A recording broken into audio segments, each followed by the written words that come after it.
అంబేద్కర్ జోహార్ doctor Babasaheb Ambedkar జోహార్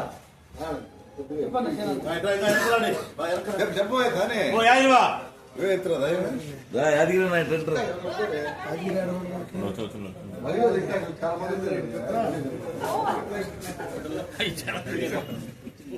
వదిలేసి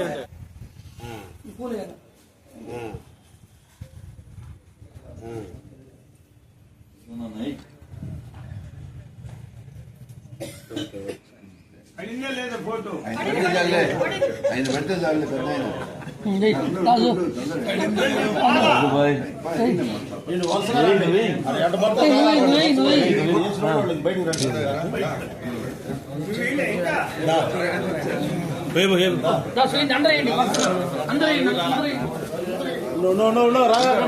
ఉండండి, ఒక్కొరు రేసి వెళ్తా ఉంటే ఒక్కొరు అందరు ఫ్రీగా వస్తారు.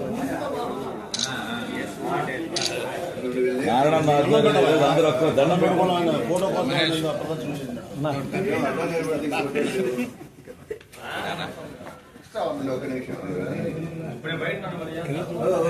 అర్థంలేండి.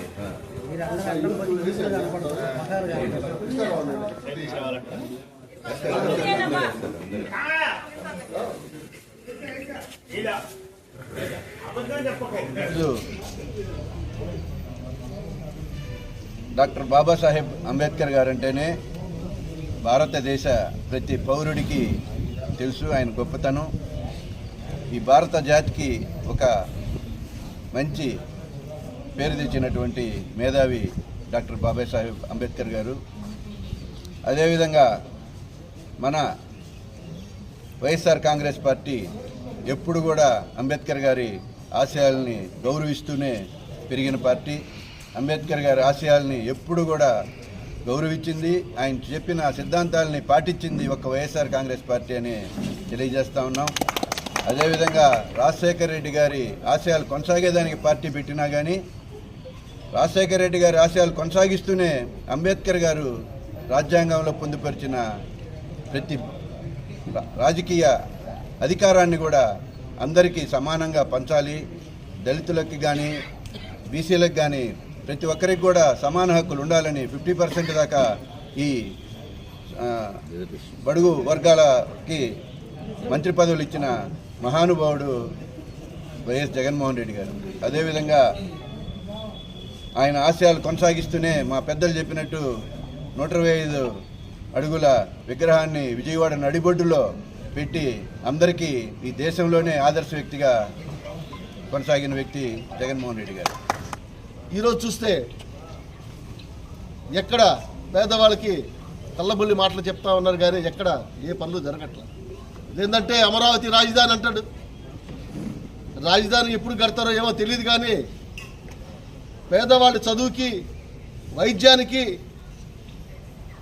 ప్రాధాన్యత ఇవ్వాల్సిన పాలకులు ఈరోజు దాన్ని తొక్కేసి భారత రాజ్యాంగ రూపకర్త డాక్టర్ బిఆర్ అంబేద్కర్ 125 అడుగుల విగ్రహాన్ని విజయవాడ నడిబొడ్డులో ఏర్పాటు చేస్తే దాన్ని కూడా సరైన ఆదరణ లేకుండా మురికిమయం చేసిన ఘనత ఈ ప్రభుత్వాన్ని అనేసి తెలియజేస్తూ ఉన్నాం. డాక్టర్ బిఆర్ అంబేద్కర్ని గౌరవించాలా, ప్రతి ఒక్కరు కూడా పార్టీలకు అతీతంగా కుల మతాలకు అతీతంగా ఈ దేశంలో ఎవరైనా గౌరవించాలంటే అది ఏకైక వ్యక్తి గొప్ప నాయకుడు డాక్టర్ బాబాసాహెబ్ అంబేద్కర్. ఈరోజు నవభారత నిర్మాత డాక్టర్ బాబాసాహెబ్ అంబేద్కర్ గారి 69వ వర్ధంతి సందర్భంగా మన ప్రీతమ నాయకులు రామిరెడ్డి ప్రతాప్ కుమార్ రెడ్డి ఆదేశాల మేరకు మన పార్టీ కార్యాలయంలో ఘనంగా నిర్వహించుకోవటం మన అందరికీ గర్వకారణం.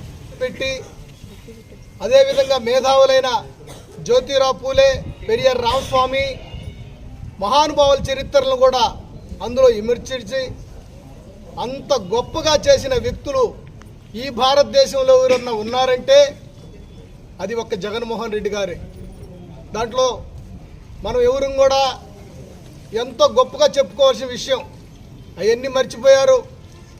అంత గొప్ప ఈరోజు మన విజయవాడకి ఎవరు పోయినా మనందరం పోయే ఉంటాం. ఎక్కడి నుంచి చూసినా మహానుభావుడు మనం ఇట్లా తలెత్తుకొని చూసి అంత గర్వకారంగా చేసి పెట్టిన వ్యక్తి ఎవరన్నా ఉన్నారంటే జగన్మోహన్ రెడ్డి. అలాంటి వ్యక్తులు ఈరోజు దాన్ని సర్వనాశనం చేయడానికి అనేక కుతంత్రాలు, కుళ్ళు, ఏం చేయాలా, ఇది ప్రపంచమంతా ఇది కనపడతా ఉంది. ఎవరు వచ్చినా ప్రపంచ దేశాల నుంచి ఇది ఇట్లా మెడదితే అంబేద్కర్ కనపడుతున్నాడు, జగన్మోహన్ రెడ్డి ఆ విధంగా చేశాడని చెప్పి చెప్పుకునే పరిస్థితులు. అదే గతం ప్రభుత్వాల్లో మనందరికీ తెలుసు, అందులో మేము కూడా పోయినాం. అక్కడి నుంచి మట్టి తెచ్చి అంబేద్కర్ బొమ్మని, అంబేద్కర్కి శిలా విగ్రహం పెట్టాలని చెప్పి అక్కడ శంకుస్థాపన చేసేరే తప్ప కనీసం పిడికిడు మట్టి కాదు కదా, ఒక రాయి కూడా పెట్టని చరిత్ర గత ప్రభుత్వంలో ఉంది. ఈరోజు ప్రతి ఒక్కళ్ళని మాట్లాడగలుగుతున్నాం. ప్రతి ఒక్కరికి ఒక ఆయుధాన్ని ఇచ్చిపోయాడు అంబేద్కర్ గారు. ఆ ఆయుధమే ఓటు అనే ఆయుధం. ఆ రోజుల్లో రాజ్యాంగం రాసేటప్పుడు ఆ కమిటీల్లో ఓటు సంపన్నులకు రావాలా, శిస్తుగట్టోళ్ళకి రావాలా, అనేక విధంగా కులాల వ్యవస్థకు రావాలనుకున్నప్పుడు కాదు, 18 సంవత్సరాలు నిండిన స్త్రీ పురుషులకు సమానంగా ఓటు హక్కు రావాలని రాసిన మహానుభావుడు అంబేద్కర్ సందర్భం తెలియజేస్తూ, అదేవిధంగా మహిళలకు 33% రిజర్వేషన్ కావాలని తన న్యాయశాఖ మంత్రి పదవిని కూడా రాజీనామా చేసిన మహానుభావుడు అంబేద్కర్. కానీ ఈనాటి పాలకులు ఈ యొక్క అంబేద్కర్ని ఎస్సీలుగా చూపిస్తూ, అంబేద్కర్ని ఆ వర్గాల్లో చూపించుకుంటూ, ఈ ఎస్సీల మీద అట్రాసిటీ కేసులు కొట్టుకుంటూ, ఈ ఎస్సీలు రాజకీయంగా ఉపయోగించుకుంటూ, ఈ చట్టాన్ని దుర్వినియోగం చేస్తూ, రెడ్ బుక్ రాజ్యాంగాన్ని స్థాపిస్తూ, కావల్లోనే ఏ విధంగా చేస్తున్నారో కావల ప్రజలందరూ గ్రహిస్తున్నారు. అదేవిధంగా ఈ సందర్భంగా మన స్థానిక మాజీ శాసనసభ్యులు కామిరెడ్డి ప్రతాప్ కుమార్ భయపడి చేసుకున్నారు. ఆయన ఆరోగ్యంగా తిరిగి ప్రజల్లోకి రావాలని ఈ సందర్భంగా కోరుకుంటూ ధన్యవాదాలు.